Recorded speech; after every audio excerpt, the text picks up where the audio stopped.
Hello and welcome to the Brooklyn Rail's 354th New Social Environment. I am Nick Bennett, the Special Projects Editor here at the Rail, and I have the pleasure and privilege of being your MC today for a conversation with Ari Marcopoulos, Robert Slifkin, and Chuck Smith. We're thrilled to have the poet Laura Henrikson here, who will read to close today's program. Just a few quick notes before we get started. The Rail team will be helping out with tech if you have any questions. Closed captions are available by pressing the live transcript button at the bottom of the screen. And we've started all of our events with two important acknowledgements.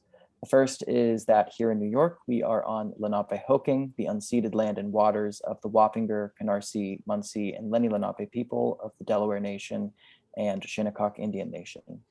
The second is an acknowledgement that Black Lives Matter.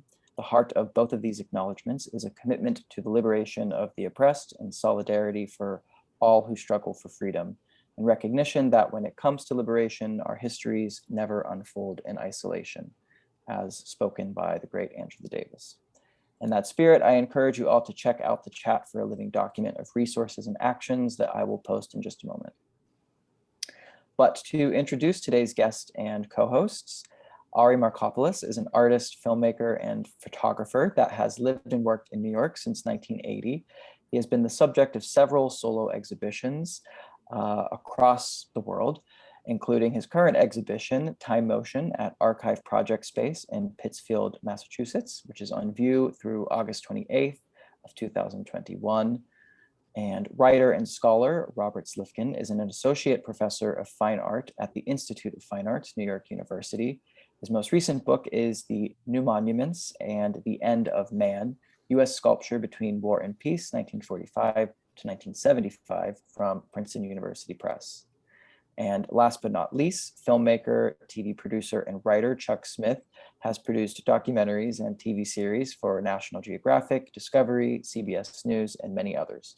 His films include Barbara Rubin, The Exploding and New York Underground from 2019, and Forrest Bess, Key to the Riddle from 1999. Without further ado, Chuck and Robert, the mic is yours. Thanks so much, Nick. And thanks to Ari and Robert and everyone for coming. I just want to say, yeah, I worked with Ari years ago, but I'm here as a fan, and his work is always challenging and always surprising to me. And they always raise questions. So I have a lot of questions today, and I hope we can get some answers.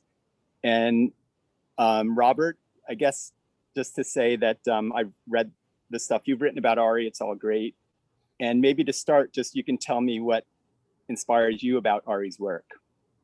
Well, I mean, I'm an art historian who has an interest in the history of photography, but also someone who is very much interested in the ways that photography relate to modern art and contemporary art. And I think Ari's work exemplifies that dialogue. And so that was, I think, what interests me. And I'll just say, I think the kind of photography I'm most interested in is photography that when you look at, you can't quite tell if it's even a work of art or if it's even a successful photograph. And you have to kind of wrap your mind around what's happening in that photograph. And I think Ari's work continually kind of pushes the boundaries of what is a kind of successful, recognizable photograph. And in that way, this kind of charting new territory about photographic practice. And of course, that's happening not just in the photographs, but in his books as well, which I hope we have a chance to talk about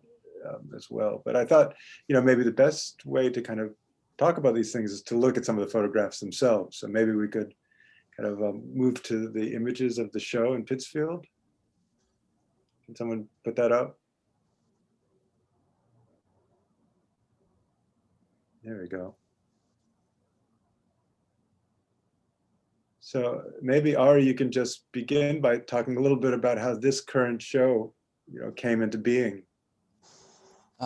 Yeah, I think that well, the show or the space, Archive Project Space, was formerly James Casebeer's studio, and when he moved to a new studio, he wasn't quite sure what to do, with this space, like abandon it, leave it, like, most people would do. They would just move on to, to a different space and let this go. But looking at Pittsfield, which is one of the many industrial towns in the United States, or the East Coast, West Coast, or maybe even all over the world, like industrial town that is the industry left and it's quite depressed, and there's quite a few empty storefronts. So James felt like, why don't I turn this into a non-for-profit exhibition space, run by an artist, and have different artists, invite different artists to do shows there. In that way, engaging with the local community, and especially younger people. And I think that's why he came to me, because my work apparently resonates with a lot of young people. So thinking about that, I was very interested in the idea of having a show in Pittsfield. For one reason is that, when you have a show in New York, you know that everybody that will go, and you kind of know the public that will enter this space. And here is a more of an enigma. This is a show that is in this town on Main Street. There's no other galleries. I don't think there's even a cinema, but maybe there is. I could be wrong, but so that really felt like a great thing to do for me. And then of course, then is the question, what do I show? What am I going to do? And there's a skate shop across the street, and they were excited about the prospect that I would show there. And but I chose not to really deal with that body of work, because that's from the 90s. So I mainly showed photographs that I took during the last year and a half, and then I dropped back in time a little bit too, with some more with images that I felt that work in the order that of the installation. And as you can see in this picture, there's a plywood wall, and all the pictures are not framed.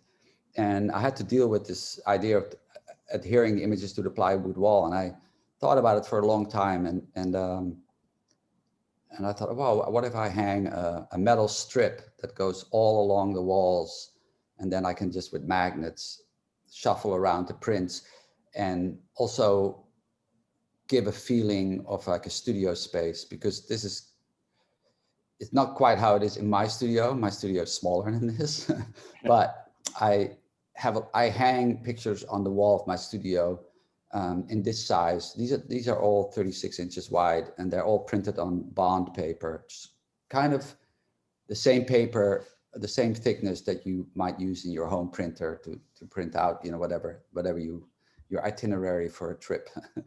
Can we talk about the camera, Ari? What camera are you using? Oh, well, I use different cameras, because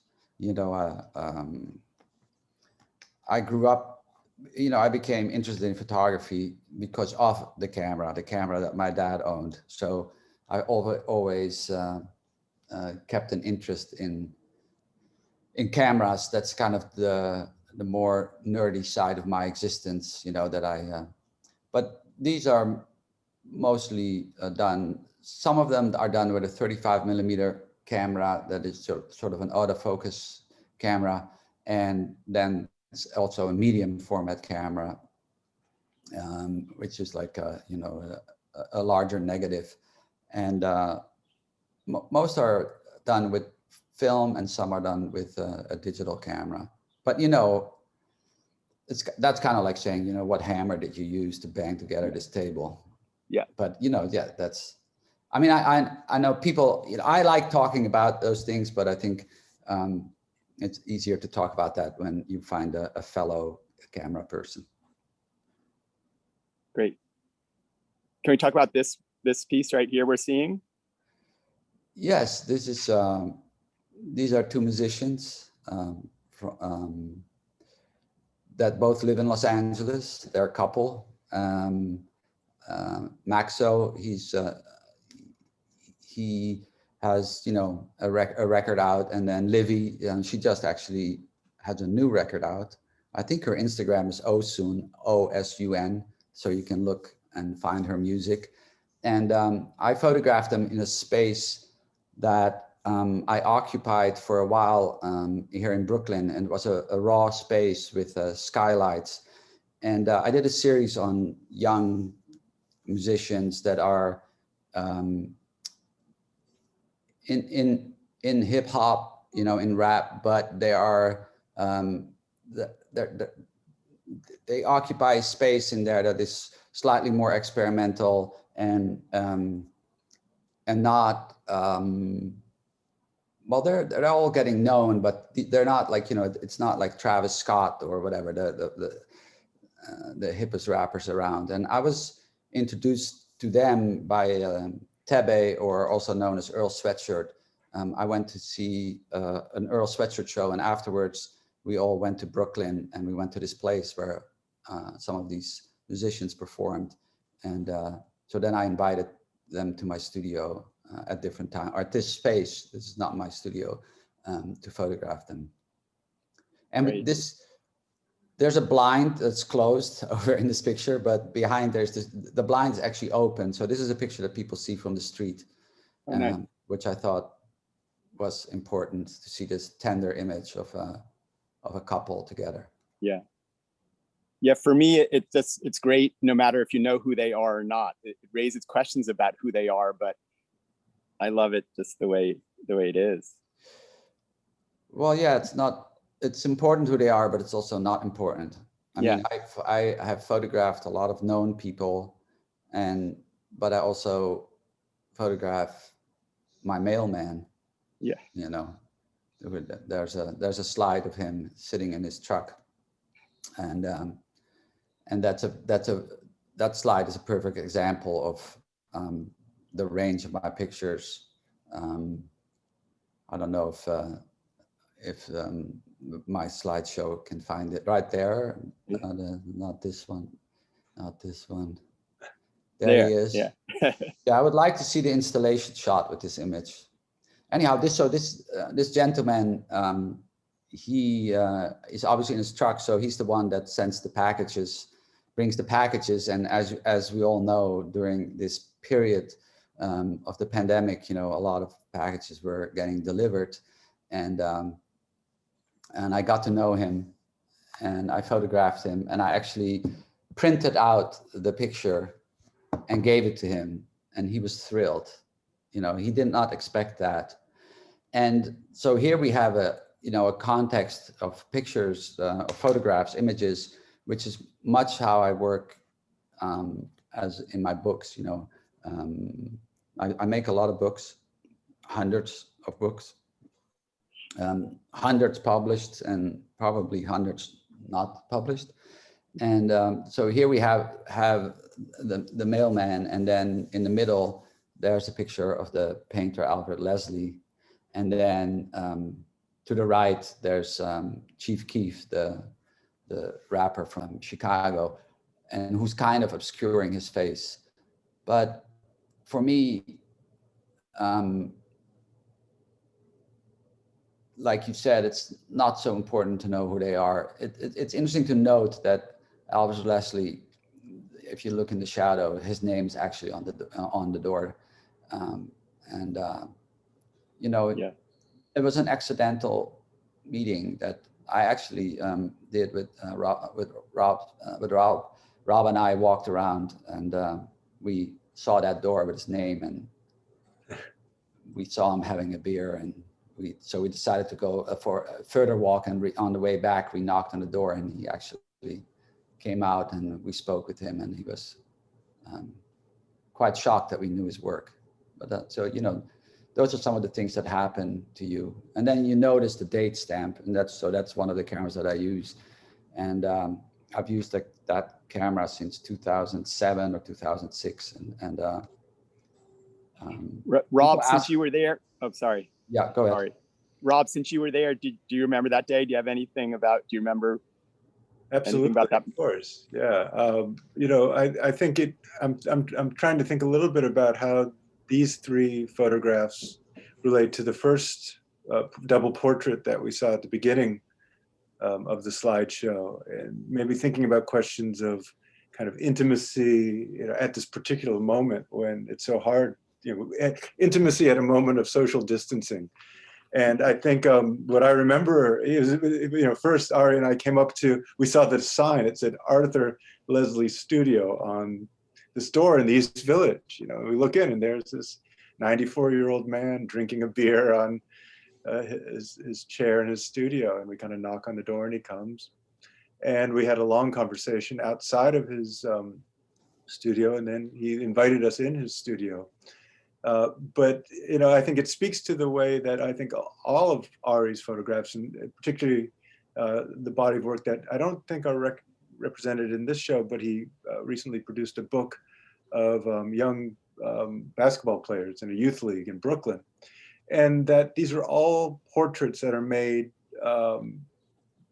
based on some kind of intimacy, some kind of relationship. It's not the kind of street photography where you're just walking around with the camera, taking pictures of people without them being aware of their pictures being taken. And I think that speaks to something kind of fundamental about Ari's practice, which has to do with the kind of collaboration between the subject of the photograph and the photographer. I mean, yeah, even the mailman, right? There's already a relationship that existed prior to this photograph being taken, and as Ari mentioned, the relationship even deepened after the photograph was taken when Ari gave him the print, right? So there's a kind of really fundamental relationship, or relationality, you could say, that I think really motivates Ari's practice, and it's there in that first image.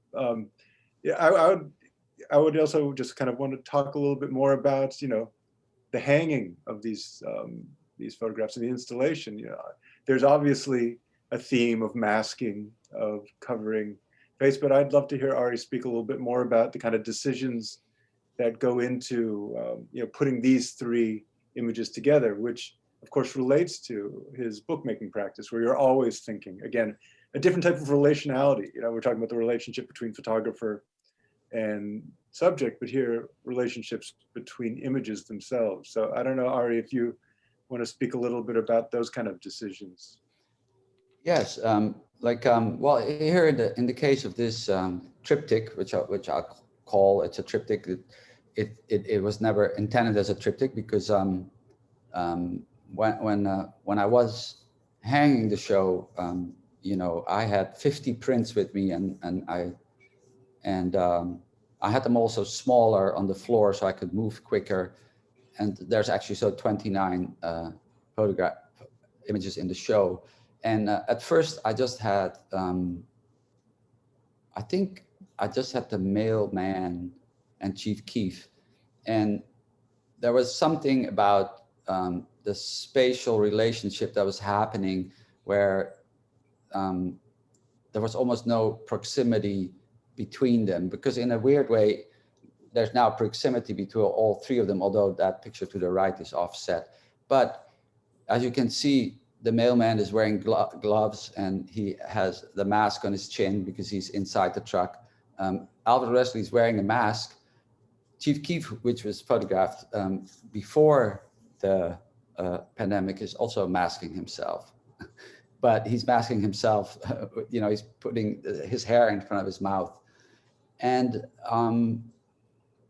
so that, for me, there is that relationship, but it's also, you know, it's also very intuitive. You know, I make a lot of books all the time. You know, I mean, just this weekend, you know, I made. It's funny because I'm not on screen, so I don't know how that works. But I made 2 zines. One was I was looking back to a trip in Athens. Oh, thank you. I was looking back to a trip in Athens. And I just, you know, made this 40-page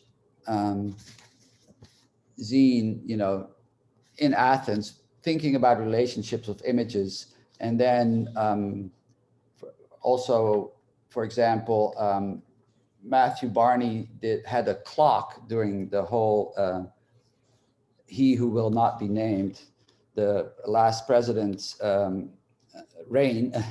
And he had a clock that counted down to the last day. You know, it started 4.5 years ago, and every day there would be one day less. And then on the last day, he did a performance with Hunter Hunt Hendricks, and she performed and sang and played guitar. And there was a rehearsal the day before, and you can see it says I'll get a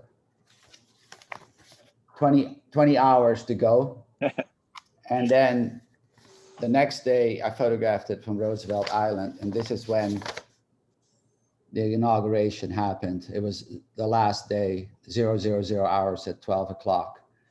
And so I met up, he came and visited me, and so I just made this zine for him. You know, there's just two of them. He has one, and I have one, and he was very touched, you know, by it. You know, I think it's important to, you know, when I can, I give people an image, you know, or a picture or a zine or something that makes the connection longer than just that moment where you took the picture or the moment that led up to taking the picture.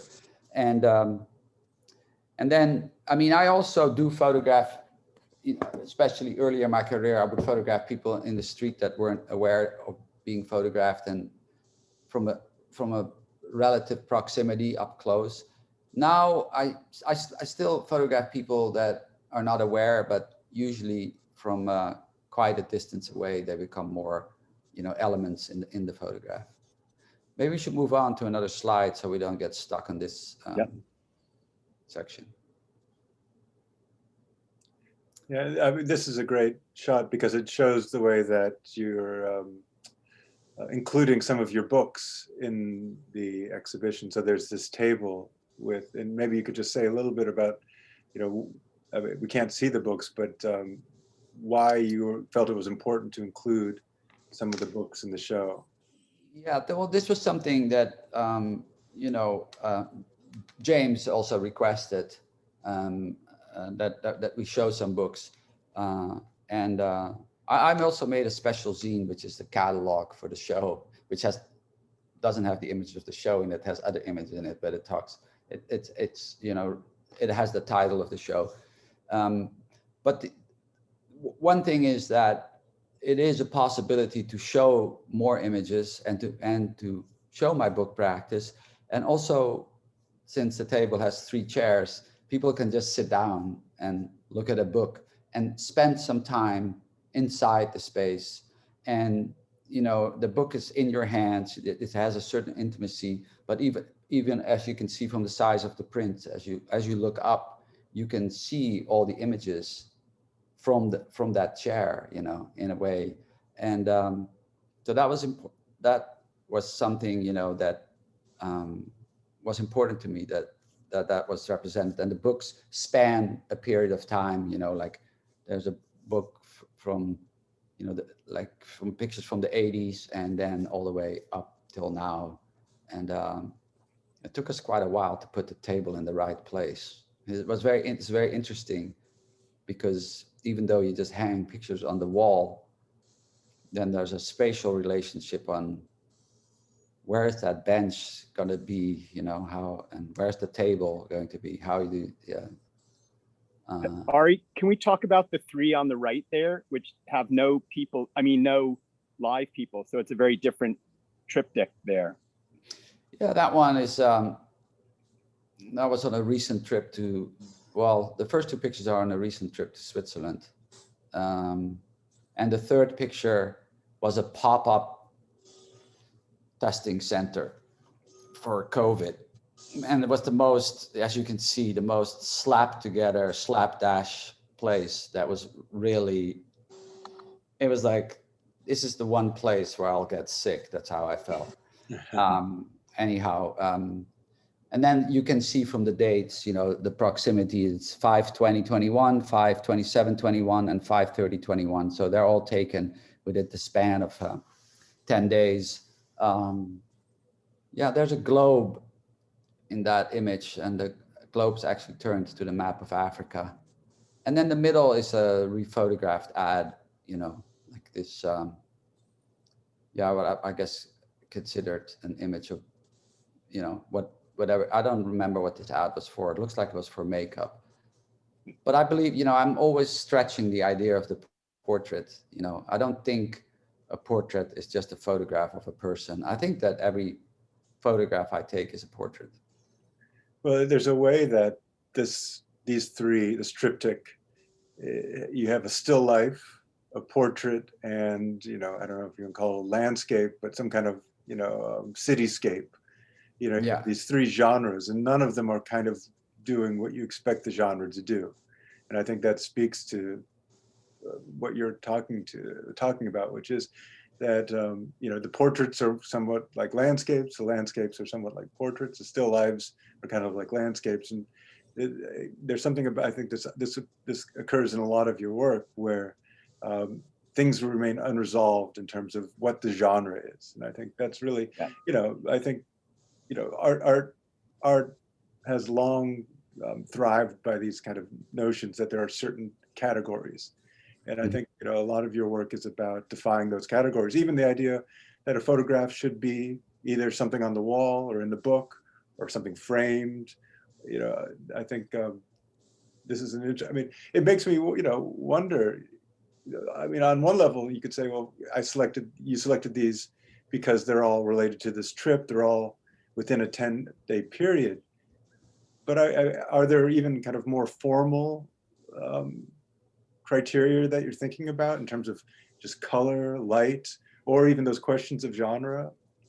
Yeah, I think so. I mean, I think that, well, for one, in this particular triptych, you know, we're dealing with reproduction. Yeah. Yeah, the globe is a reproduction of a map onto a sphere, and then, you know, there's the word, you know, Bieder and Tanner. So there's a graphic element that is within the picture, which in a way could almost, in this way, could have been a title of a book, like a book cover. Then the woman is photographed at an angle, so we're dealing with distortion, but again, a reproduction. And then there's that very generic artwork in still life to the left with possibly plastic flowers. But then again, you know, the table is like a floating space, and there's another floating space in the show, which is a round table that says anger on it. But yeah, I don't really think so much in genres, because as you know, that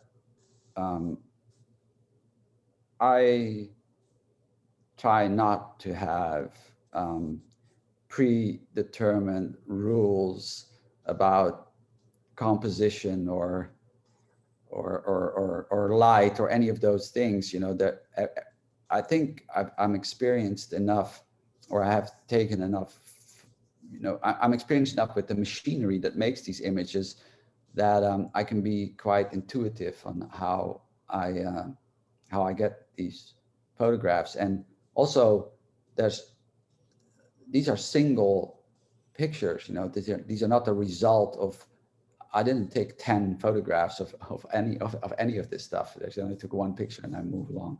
So, and then it's like, and then it kind of, it's also the entry. This is the entry of the gallery, and the gallery is accessible from the street, but you enter through sort of a mall.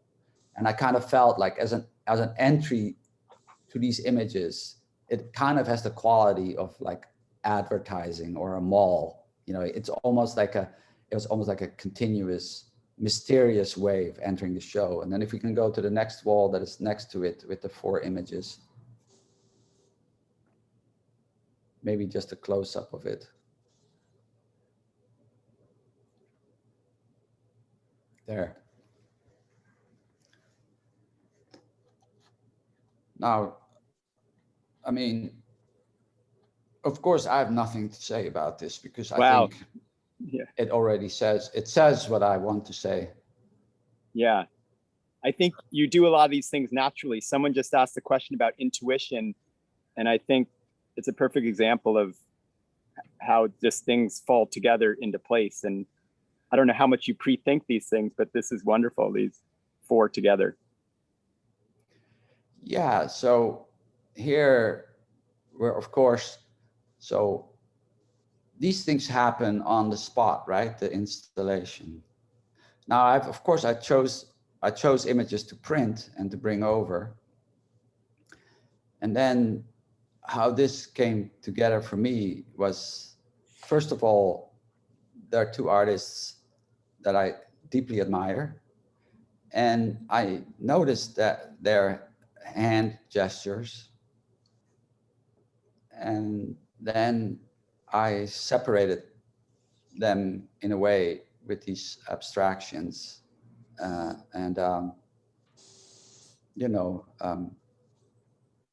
So it's very much about, for me, like, a visual relationship, but for me, also a very deep connection to both these people, Yeah. For the art that they make, or the art, Again, you're just telling me they're artists, and I didn't even think that or know that, but I wanted to know who they were, but it was working just as it is, which is a great. And then you look closer and you can see the art stuff, which I didn't even notice. So, right. It's great. Yeah. Well, it's Jenny Holzer, she's on the right, and then Min Tanaka, he's a dancer who worked with Cecil Taylor, and I met him in Tokyo, and so we had Cecil Taylor in common, but he came to a film that I showed in Japan, where I showed my film The Park, which was then accompanied live by Jason Moran, which then became the soundtrack. So I know that you saw the film. Yep. Then here we have the floating disc that says "angry" on it. That's in the background. Maybe you could say identify the reference for the two images in between the more traditional portraits, because they are so strange in material. And for me, seeing this installation, it's because of the gestures of their hands. It's as if they're responding to these mysterious entities in front of them. You really are kind of almost setting up a kind of dramatic relationship between these. It's not self-evident what either one of those are. They're very mysterious. Yeah, and they'll probably remain so, and because the image on the right is basically a phenomenon that happened and that I happened to capture, and the picture on the left is actually a plate. It's a metal plate that has some reflection that Min used in a performance space called Plan B, which is a very small basement in Tokyo, where he does these experimental performances, and it's actually underneath a motorcycle shop, which is kind of amazing. You stand in line and you see this motorcycle shop, and then you enter into this small place where you will see the most intense dance performance you've ever. Not, there's many intense dance performances, but he's specifically, a very strong, very well-known dancer. He was instrumental in Buto dance, but that's not what he practices anymore.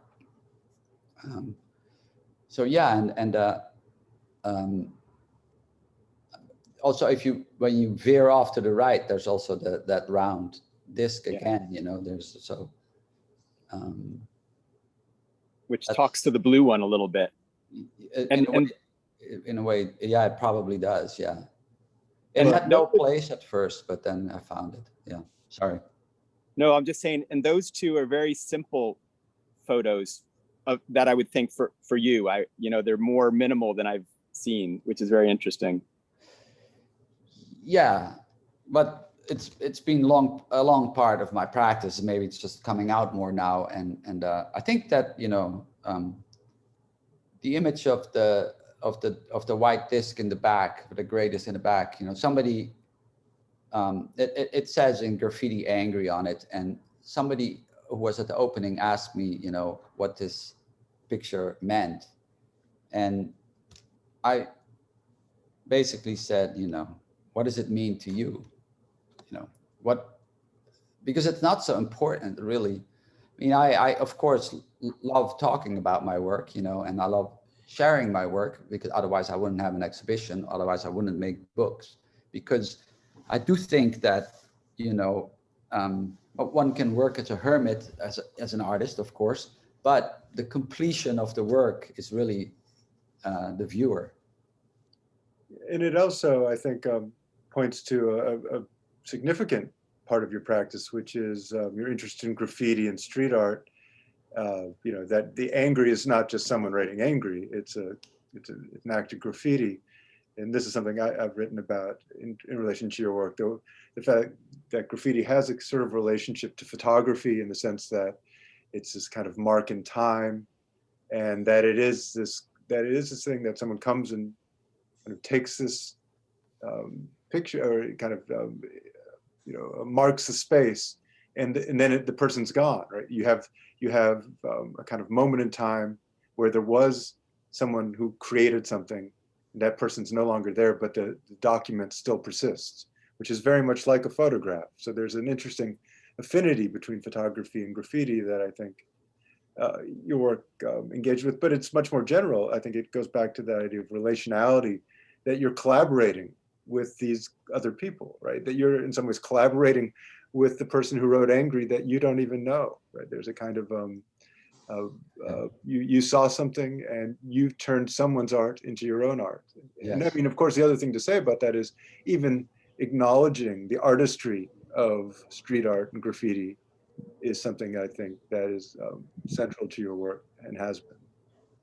Yeah, well, the interesting thing, of course, I know some graffiti artists, but I'm always interested in the ones that I don't personally know, because in a way it is that person. And if you see, something, a name, a tag repeated, you can get obsessed with one tag and find that tag and photograph it, and then also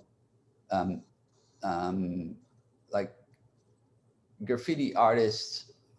Graffiti writers very often are quite anal. If you really look how precise and how repetitive the lettering is, and how precise, it's like, wow, this really takes skill and time. But so I also look for the ones, the beginners, or the occasional ones, or the ones that, are not so precise. I love a bit of bad graffiti. And in a way it's not bad, but it's like considered, bad by, certain street writers. But, I guess, New York has seen a resurgence of graffiti, and for sure, yeah. Yeah, but I haven't really gone out to photograph that, because, I have already, 1,200 page books full of it, and, I also like to move on. I still will do it, but in a much more selective way. If you don't, that just brings up another question, and maybe the images that on the screen aren't as relevant as some of the ones we saw before, like the pictures of your mailman and Alfred Leslie. But when you're talking about not wanting to photograph graffiti at this moment when there is this rise in graffiti in the city, I think I'd be interested in hearing you talk a little bit about the challenges of making art and taking photographs during this pandemic, and during, the political, social events that have occurred the last year and a half. I know a lot of artists who have felt both they felt a sort of pressure to respond to these world historical events, and at the same time have felt, that maybe their art is not the venue in which to express these ideas. And I think, the fact that you are out there taking photographs, that your work is based in reality and actuality, I think, that your work is registering Yeah. the world, but I know it's a challenge for many artists. Yeah, well, you know, I think that we can move to a next slide. We won't talk about it, but we don't have to look at this on anymore. Yeah, because I don't know if this one. Yeah, well, this is. Oh, yeah. great. Yeah, there. Well, we can just leave that up and we'll talk about this. But I think that, yeah, during the, you know, the pandemic was of course a very challenging time for many of us. In the beginning, I was quite scared or paranoid, or, you know, I was like, I didn't really know what was going on. Like, you know, like, can I leave my house, or what do I do, you know, and then of course, you know, we came like, you know, then we have to start wearing masks, and then it becomes, then we have the horrific murders of innocent people that are obviously, you know, in this time recorded on cell phones. And then there's the protests, and you know, we're like, I live in Brooklyn, so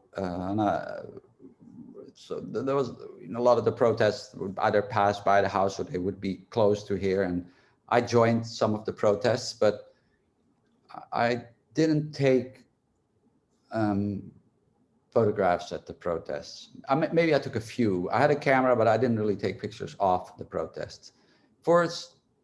I'm not sure why, you know, maybe various reasons. One was there were statements about, you know, we don't want people to be identified, or, you know, but also there was a steady stream of imagery coming, you know, that was accessible, because we can look on our iPhones or whatever, your computer, and there was a lot of video material of the protest, photographs of the protest. So I think it was more interesting to experience just walking with other people during this period where we really didn't know, like, are we making each other sick by walking with each other, which turned out not to be the case, I think.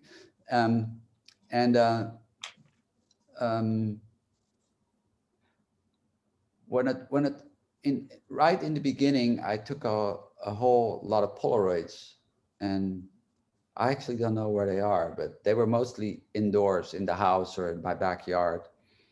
But, you know, I would go for walks, and usually I have a camera with me when I go for a walk, not always. And I did start taking some pictures, and I made these PDFs throughout this period. And what was interesting, that for the first 3 months or 4 months, there were images that I had taken before the pandemic had started. But the mood of the zines is they're very dark, these PDFs. You can really feel my mood. And then come July of last year, images started appearing that I was taking, you know, either at home or in the street, or, you know, around the neighborhood. And then there's small details in there. I guess there was a short portfolio in Aperture magazine that came out in their New York issue, where you can see people in line and somebody masked, or, you know, there's smaller details that give you a clue to what's going on. Yeah. But I think in this show, we can just see, I mean, your response ultimately was through this show is very unique and an interesting one. I think, like you said, there's some dark, like in these photos, we can look, do you have anything to say about these three? Well, yeah, well, there's in the foreground is the beautiful, I love that we hung the speakers on the outside. There's a video being projected. There's 3 films in the show. The pedestal, that's the word I just, yeah, these are, the image on the left is quite old. It's a portrait of David Hammons when we went on a trip to North Carolina together with 2 other people. The image in the middle are these abstract sculptures that I saw at a foundry in St. Gallen, Switzerland on my last trip, because I'm preparing a show at Kunsthalle St. Gallen, and there's an amazing foundry there where different artists are working. And the foundry basically was started, I don't know this artist's name, but they have an exhibition of his works, and I love the sculptures, and I like how some are on a pedestal and the third one is standing on the ground, and but it's basically three objects, and you know, it's not my work, it's somebody else's work, but I believe that there's a lot of my work in it, you know, by the way the light is, and I guess, and also often the date stamp, which a lot of people use now or used before, but is there. And then the image on the right is also somebody at work. And what's beautiful about that image for me is there's an amazing amount of detail in the shadow, which is harder to see here. But now if you go up close to your screen, you can see it. If you have, I'm on a 13-inch laptop, so yeah. No, we can see it. Very nice. Yeah. And here you can really note also, so you have the metal strip, right, that I put onto the wall, or I asked them to put it on the wall, and it's hung with the magnets. And what that did is it just all the pictures are aligned at the top, so it's not the traditional way of hanging where everything is centered on the middle. So you have this sort of gap space in between, which you see more on. There's a longer wall where there's more images, and we can move along on the slides. Yep. Here's the corner. So there, you know, and then that goes around the corner, and there's one of my films, and then there's the picture of the two hands, which is a very gentle photograph of some. It's not a handshake. I don't know if that's noticeable, but it's somebody saying, you know, you have beautiful hands, and then putting out his hand to see her hand. And yeah, I didn't notice there's a lot of hands in this show, I guess. And then there's the portrait, very introspective. Maybe you on could, the left. Yeah. Maybe you could say a little bit about the films that you included in the show, and kind of the relationship between filmmaking and photography in your practice. Yes, there's three films. One film is found a bag. The first film is called Brown Bag, and it's called Brown Bag. I found a brown bag in my studio a couple of years ago, and inside of it were Super 8 cassettes that all said exposed on it. And I was quite puzzled about what it was. And so I had the choice, like, shall I throw them out or shall I process it, you know, have them developed?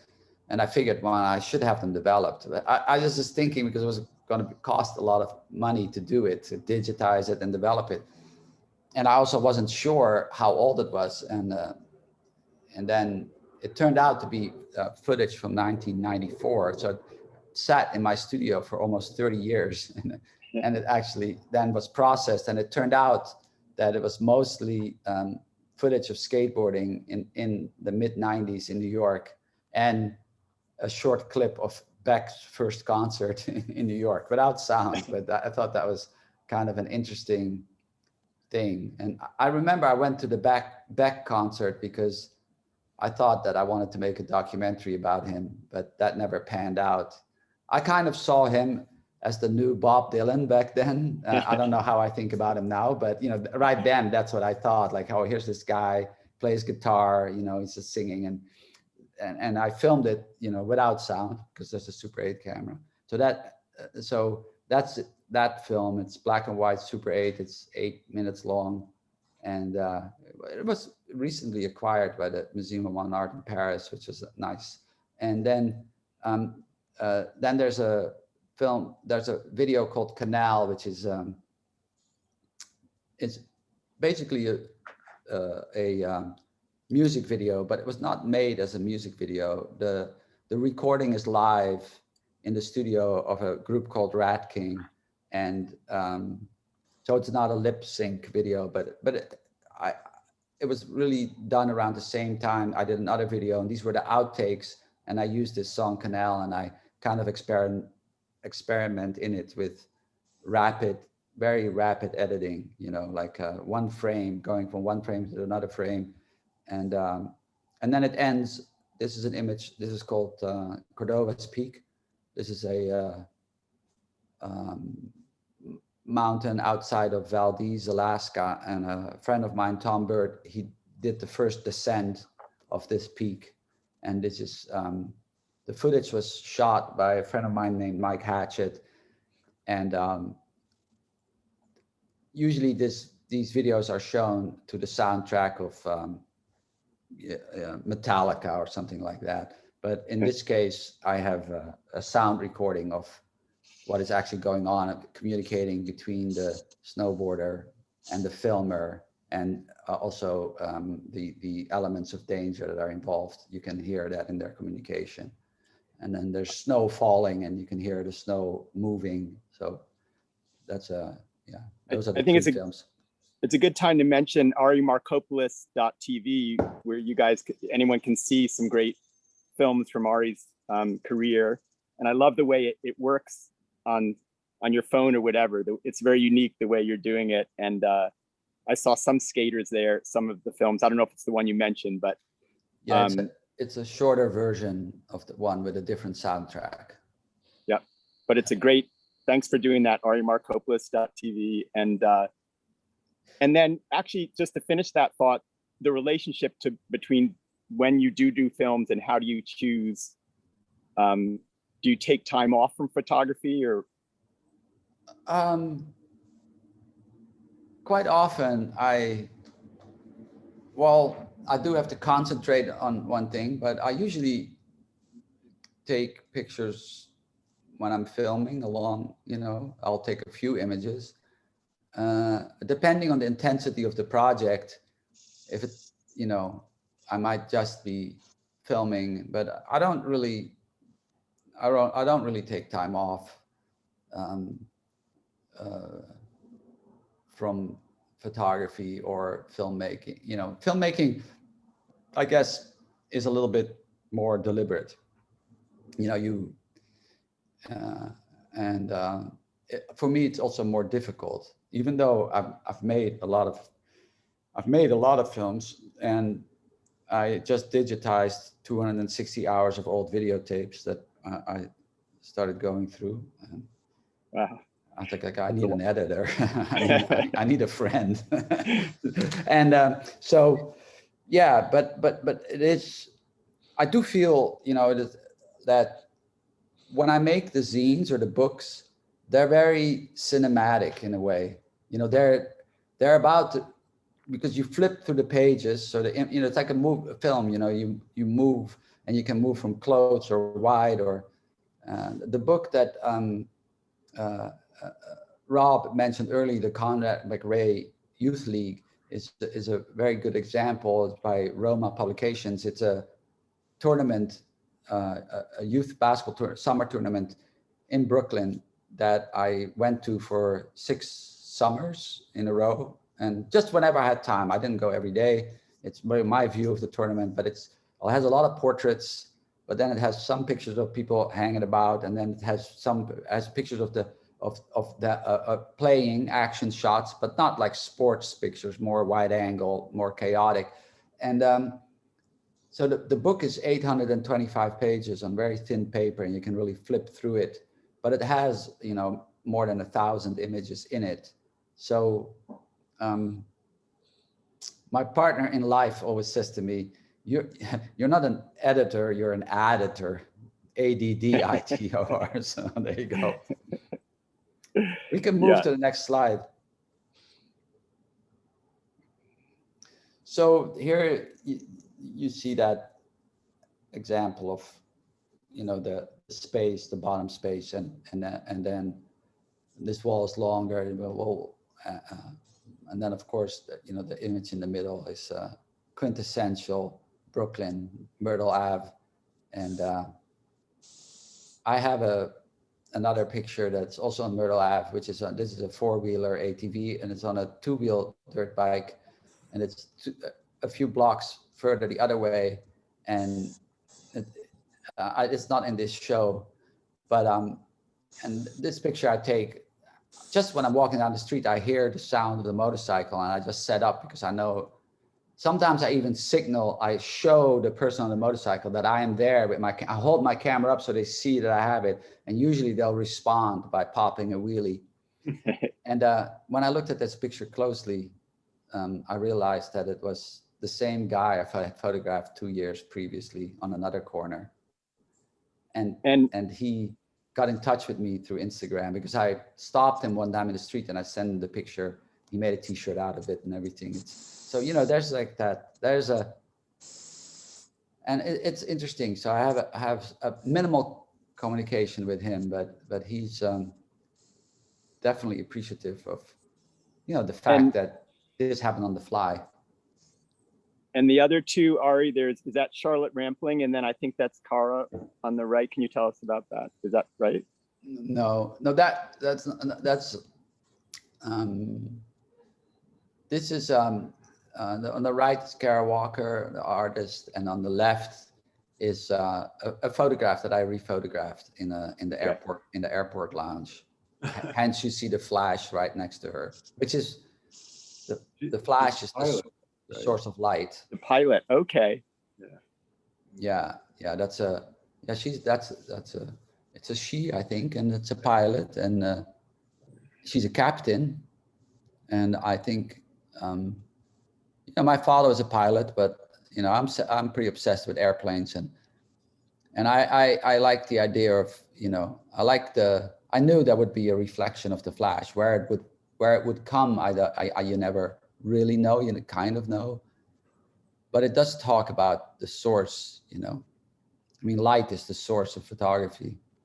Well, it's interesting considering what you said about the photograph in the center, which is that it was the presence of the camera that prompted the wheelie, right? Which speaks to, again, the kind of collaborative component to, I think, so much of your photography. But I had never thought about that, but that in some ways the presence of the flash in the image on the left, is somehow in dialogue. And of course, the central image for me, the thing that I continually am fascinated with is the shadow on the crosswalk.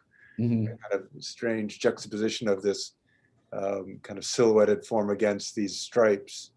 And so you have in one photograph, the flash, which is kind of the opposite of a shadow, and then the shadow. So again, I'm sure that's a very intuitive decision that you made when you put those two together, but it kind of speaks, I think, to your presence as a photographer and just the kind of essentially photographic aspects of your images. Well, in the case of the shadow, because of the short duration of taking a picture, actually treats the sun like a flash. Yeah, right. Because the sun, but I didn't anticipate that shadow. That was just a gift. Yeah. I didn't know where the light was at that moment in time. This is a very quick reaction. You also don't, since I use film predominantly, I also usually don't know if I got the image that I wanted until I see it. In the case of movement, in the other two images, I very much knew what I was after. Yeah, well, who's got the quicker reaction, you or the person on the bike? That's where there's this kind of interesting, collaboration or affinity, that they're both, there's a kind of gracefulness and technical agility that you're performing and the subject's performing simultaneously. That's something I think that goes through your work with the skateboarders, and even some of your earliest pieces of the Times Square photographers. synchronize your practice with other people who are equally technically agile. Yeah, the Times Square photography is, of course, all about the flash, but people can read that in the Not Yet, the Rizzoli book, which you so generously wrote a very interesting essay about that fact. Shall we pop to the next slide, which is the continuation of this wall? Wow. So here again, there's an artwork rephotographed, then, I don't know, like a black police bus at the airport. That was very interesting. I was, you know, and then a man sleeping in the street, and then there's that picture of the Daily News, which is quite an old picture. I think it's 2013 maybe, which is the cover of the Daily News when the guy who killed Trayvon Martin got off, you know, was found not guilty. This was the cover of the Daily News, a sweatshirt, and then it reads, you know, when will it end? And then it mentions the names of people that have been killed that have been, you know, people that have been murdered, and nobody was found guilty of their murder. So I kind of, you know, I had a hard time placing that picture. I couldn't figure out, but that's a photograph, again, a photograph of a reproduction. So I'm using the newspaper to say something, you know, the language of the newspaper. And then we pop to the next wall after that. And there's another group of portraits.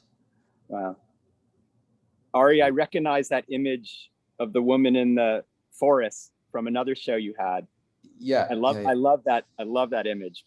Yeah. Can you tell us about your decision here? That's the artist June Leaf, and that's she has a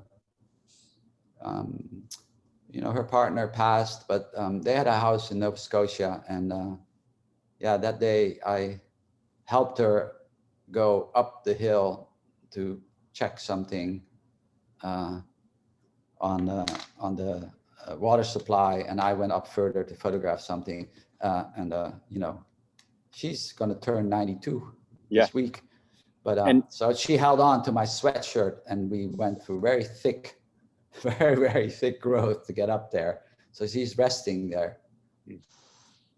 And of course, Robert Frank is there somewhere, who is June's partner. And I don't know if they're in dialogue in the gallery, but.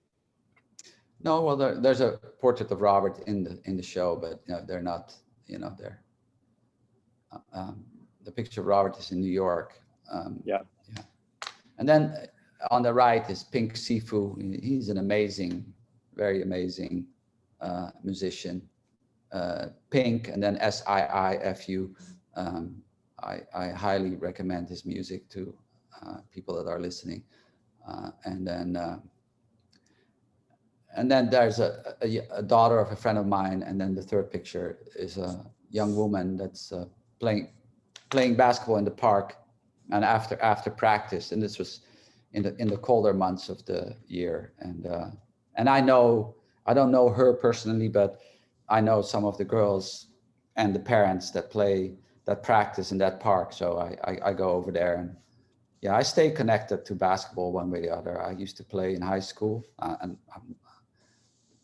I was on the high school team. I wasn't very good, but I can shoot the ball pretty good.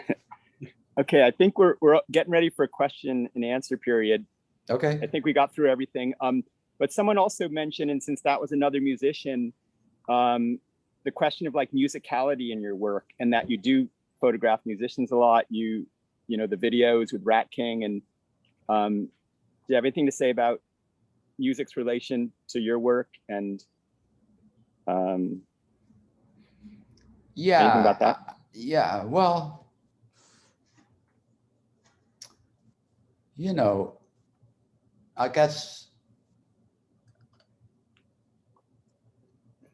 well, Chuck and I made a film together about Forrest Bess, and we interviewed John Money. He was the sexologist at Johns Hopkins University.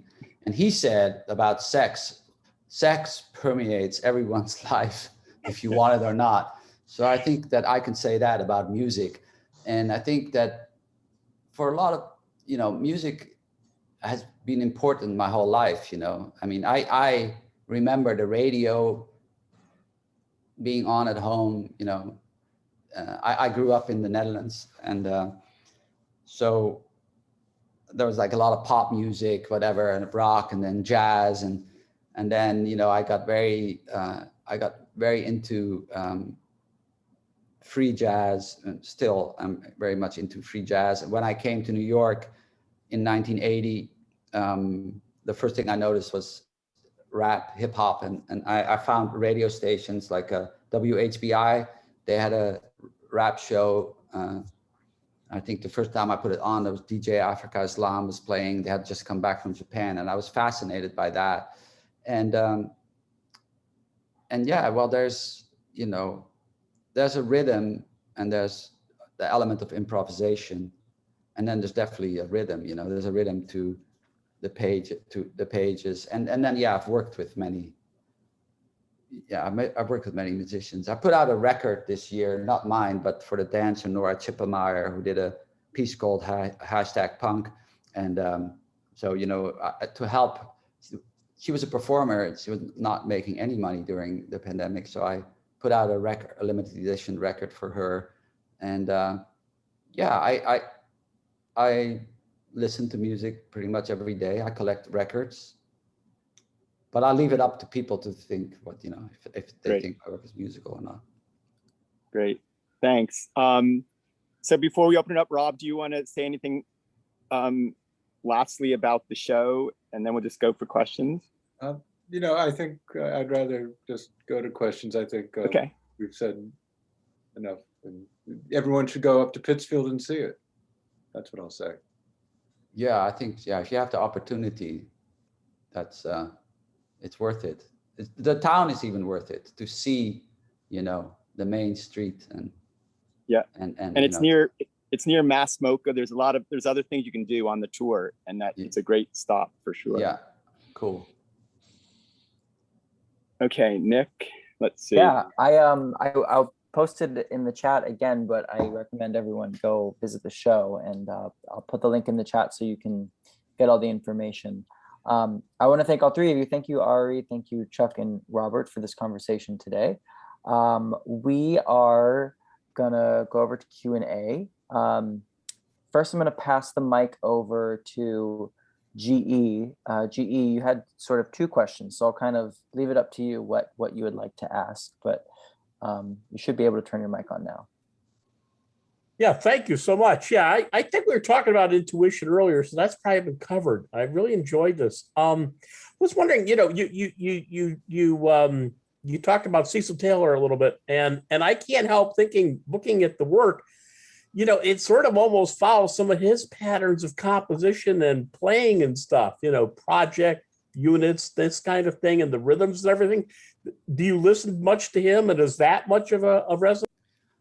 Yeah, I listen a lot to Cecil. Every record store I go in, I ask if they have any Cecil Taylor, and then I will buy it. And I have probably over 20 of his recordings. And I spent time with Cecil. I would visit him at his house, and in his later years, he was already maybe. I got to know him 2 years before he passed, and yeah, he's a major influence. Him, Albert Ayler, and Coltrane and Coleman. That period of 1960, 1961. That's what I'm most interested in as far as figuring out, what these guys were doing. Mm-hmm. Thank you. You're welcome. Thank you, GE and Ari. I'm going to hand the mic over now to my colleague, Ty. Thank you, Nick, and thank you, Ari and Chuck and Robert, for today's conversation. It's been really, I've been over here like squirming around in my seat. I'm so excited about this conversation.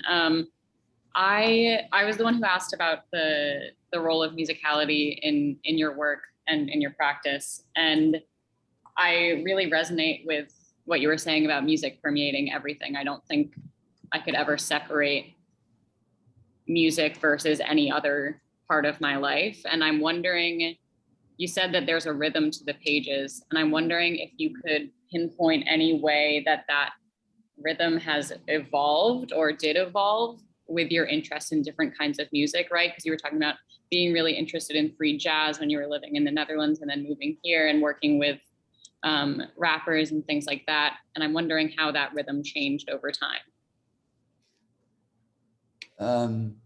Well, I don't, well, there's a constant change of rhythm in the books, which is not necessarily influenced by music. It's more, you know, that's more what it's how I construct the book, you know, how I feel the density as opposed to emptiness, or there's many decisions you can make, or the placement of the picture on the page, or, you know, where it sits. So yeah, you know, that's an ever evolving thing, you know, and so that I can't claim that that's influenced by music, but I think Robert and I were talking the other day, and we kind of talked about influences and how, you know, this idea of influence is sometimes looked upon as bad or something, or imitation or imitative. But, you know, we all live with what we know and what we see. And so everything that I take in will, one way or the other, express itself in my work. You know, I mean, you can learn from the things you see and hear, but it's not just, you know, other art. It's also observing people. You know, if you're at a bus stop or an airport, or you're shopping, you know, you're always seeing things that are happening, and they can influence you. You know, they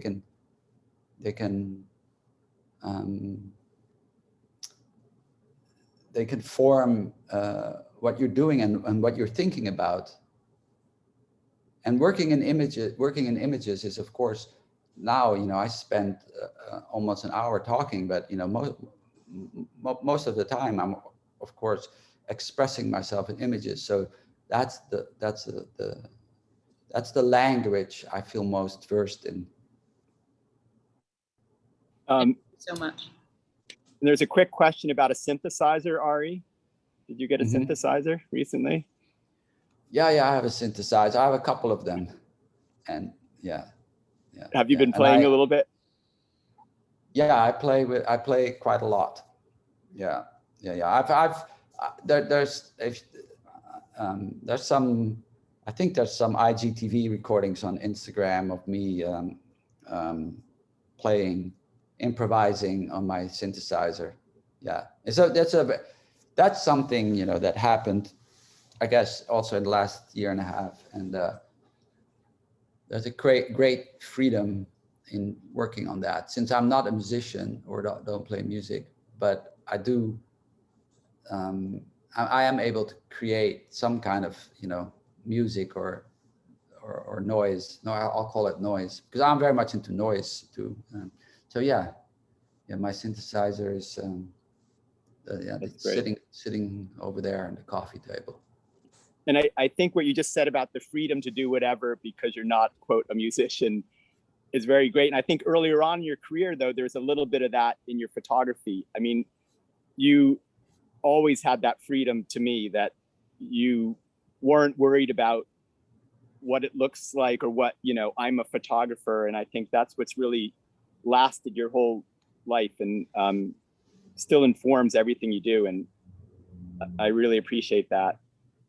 And also the unpreciousness of things and the way, you know, you do your zines and you get everything out there, and it's not rarefied in some certain space. So yeah, no, some is rarefied and some isn't. Yeah. I definitely like to use very, you you know, that I have some photographic prints on photo paper framed, you know, very big, but mostly I just work with quite simple means, you know, things that anybody can use and that are actually not that expensive, you know, like I did a show in France called Machine, and I printed 2,340 pictures, but they were all on newsprint on my home printer, you know, that it didn't cost me very much to do that. There was, of course, only space for 950 on the wall, but, you know, but that, yeah. So there's that, you know, and I think, but each one of those 900 images is precious to me. That's for sure. Like, it's not like just, you know, that's just, I think, you know, this weekend, I do it all the time, you know, I just print photographs, you know, and, you know, so.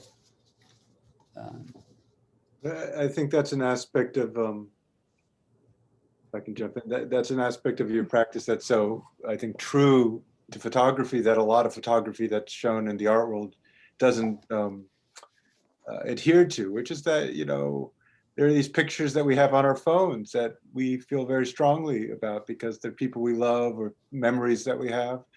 And the fact that you can share them with hundreds of people doesn't make them any less precious, right? That I think there's something very radical about photography in the way that you can make these books and make these prints, and they don't have to be rarefied or precious, and they can still have tremendous power. And it's something I think that the rest of the art world, you know, music knows how to deal with it by making CDs and records and MP3s, right? We can all have those experiences with music, but a lot of visual art doesn't know what to do with something that's so popular and replicable.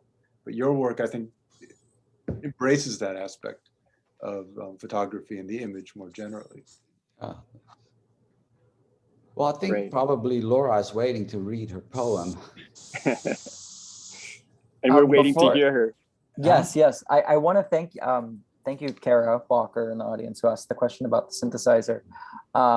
We have just a couple more questions before we go over to the poem.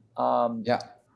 I am, as Laura's asking if we can keep going, I'm gonna pass the mic over now to Lewis. And Lewis, you can turn your mic.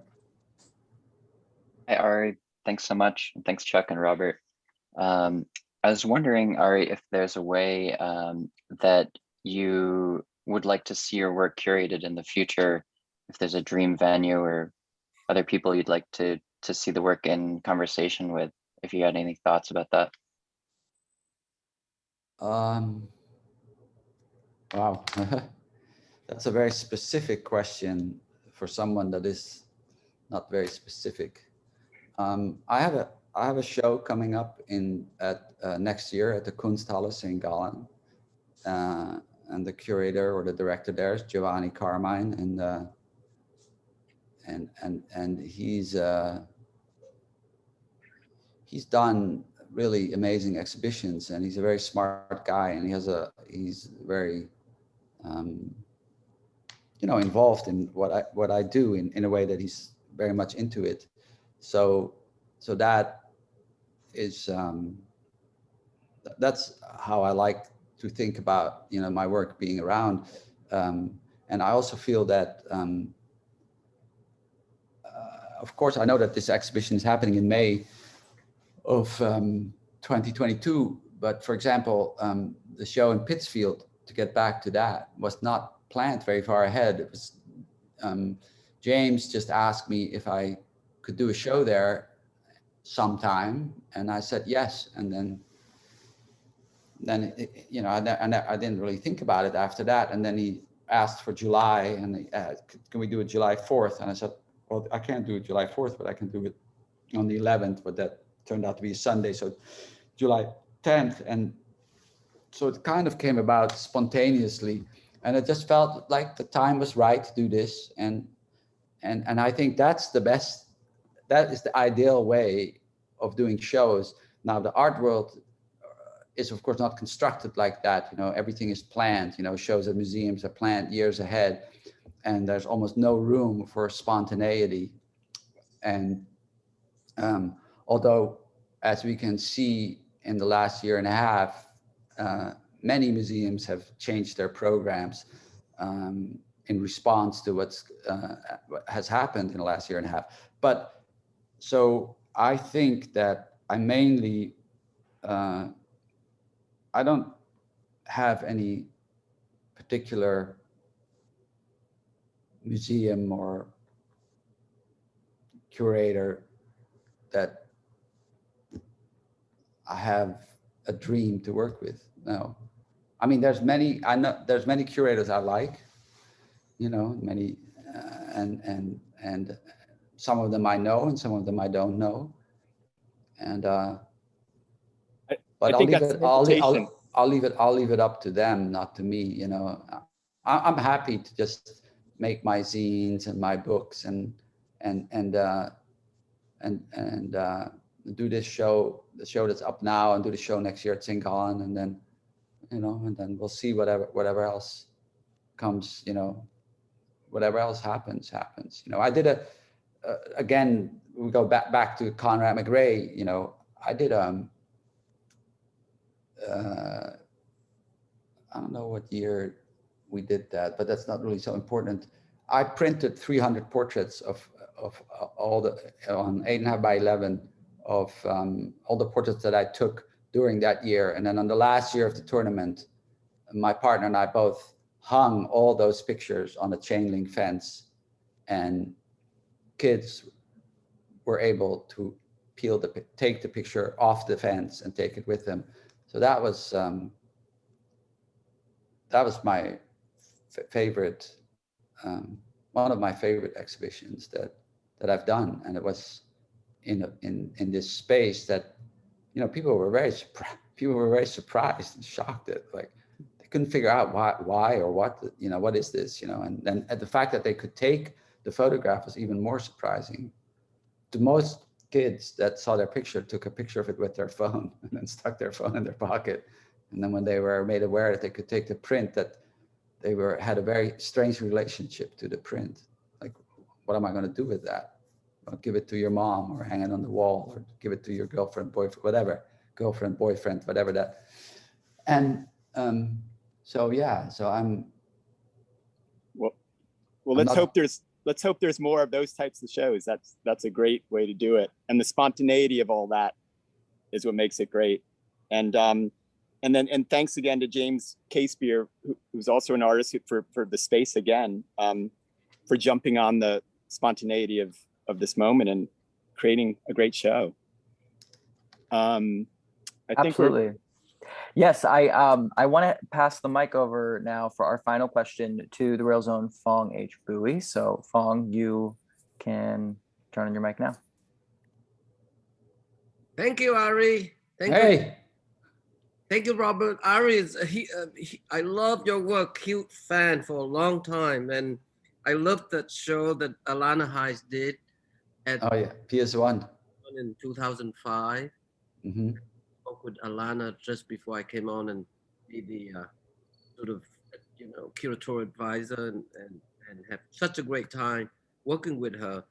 But, you know, years ago, even before the Rail got started, I remember going to a Bill Bergson reading at the Poetry Project, and just happened that sitting there right in front of me with Jonas Makers and Allen Ginsberg, you know.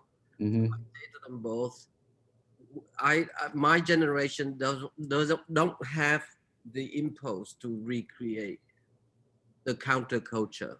And I love one day, if I can, I will hope that I can help to recreate it without nostalgia.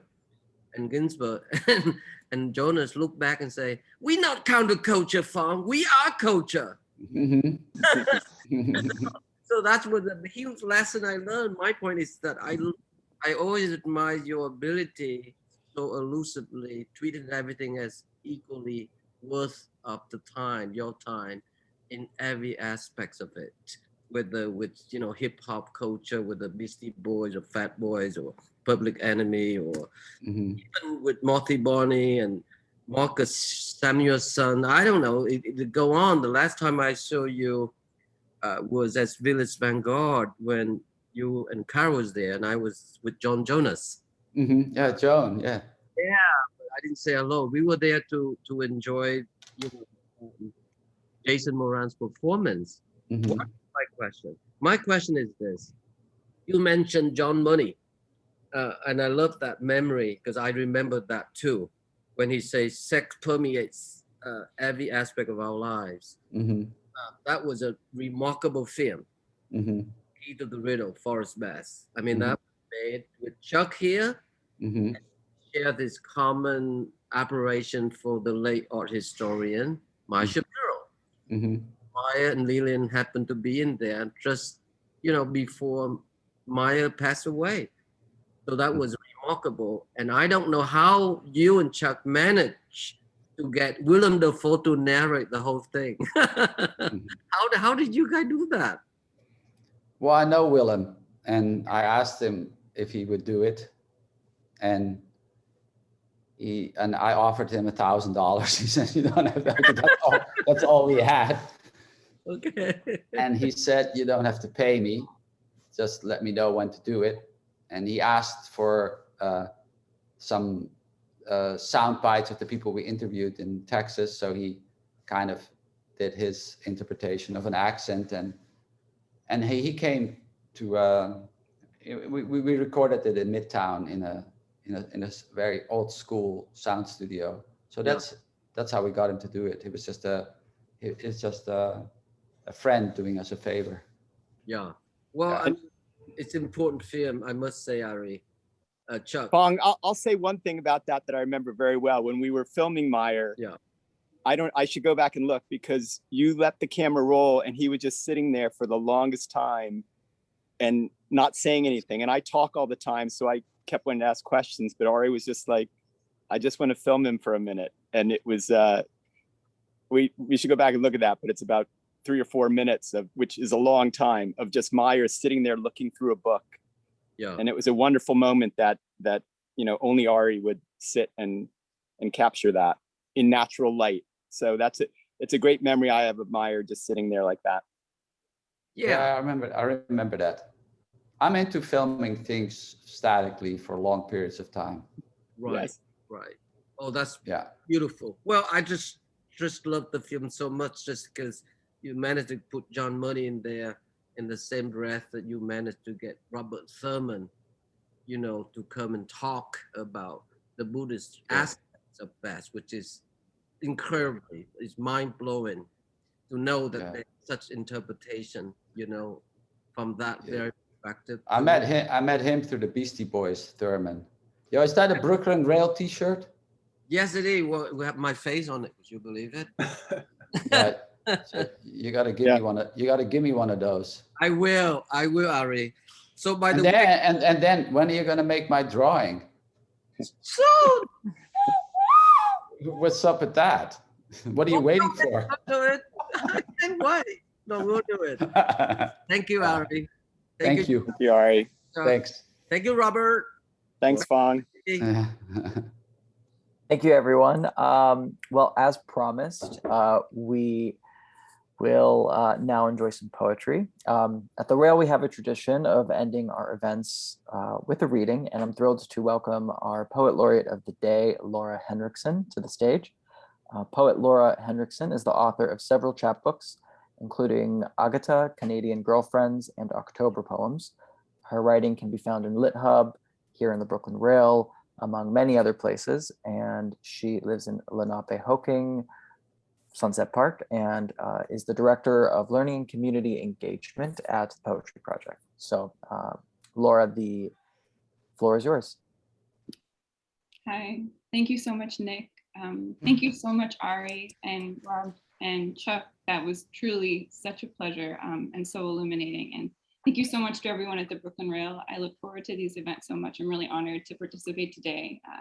Thank you so much, Nick, for hosting. That was great. And I also wanted to say a special thank you to Georgia for inviting me. and to Anselm for including my work in this issue. I'm going to read just the beginning of a much longer poem today. It's called Laura's Desires.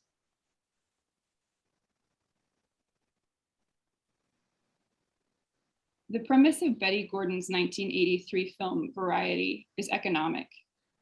Christine needs a job so she can avoid returning to the phantom rural home from which her mother calls. The movie opens with Christine by a swimming pool, the water audible but just out of frame, her hair held by a yellow swim cap. She turns around, looks at a clock on the wall, wonders if she has enough time, how much she should rush, but then she's already here, and so might as well try to do something about it. The cruel absurdity of being anywhere, the persistent absence of an alternative, the restless water. She dives in, swims across, flips over, returns, this time on her back. Her arms complete circles we can only half see. Her thighs break and restore the surface of the pool. A close-up of her stomach under her striped red suit. Afterwards, in the locker room, she asks her friend for lipstick and disappears, returning from the wrong direction. We had seen her before in a mirror, now we see her in the frame. She moves again, and now we get both. If the camera shifted slightly, it would enter the picture reflected, and the tiniest Christine would appear, inverted on the lens. I have never liked going to the gym with others, although I really like the gym itself. It's not a matter of privacy, it's more because one of the ways my gender informs my behavior is that I always feel the host, with duties to attend to by making my warmth, which is sincere, more perceptible to others in a way that is immediately comforting, while also appearing so natural as to hardly register.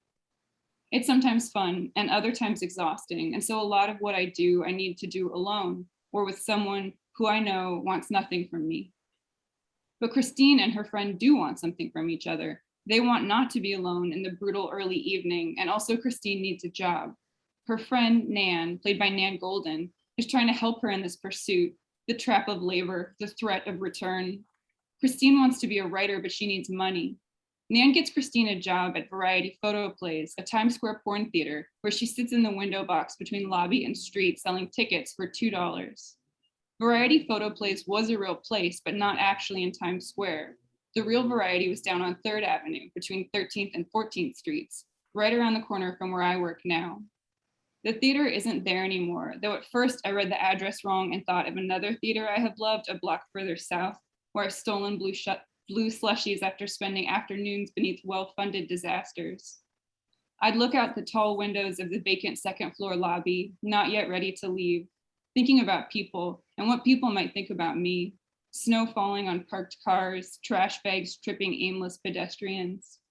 Variety, which operated from 1897 to 2004, was demolished after its closure, replaced by a glass high-rise where life, which once had so richly stained the seats, is now unimaginable.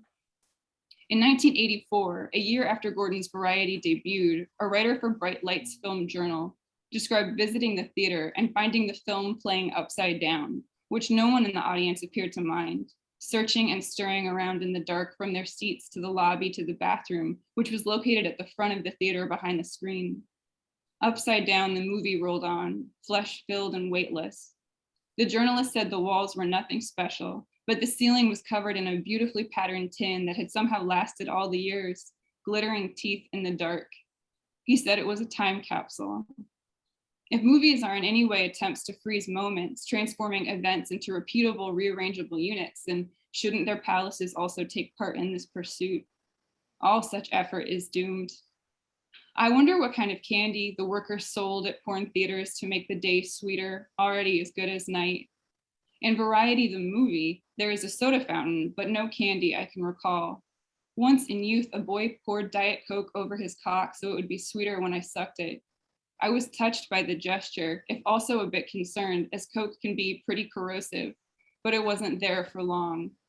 Eventually, everyone needs a woman to appear at a distance and burn like science fiction's distant cities, with medical training and the memory of 6 or 7 summers on the water, draped in silver from the hidden filth of icicles, receiving confession with the clerk's casual disinterest, a stingray on the floor of the ocean, dawn's hardest blue, walking backwards from a station fixed by nothing but the firmament of her anger won in chaos, to stand in her silence like a vandal at the crypt, in love with its marble.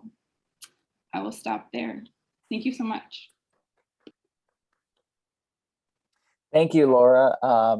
What a wonderful poem to close our event today.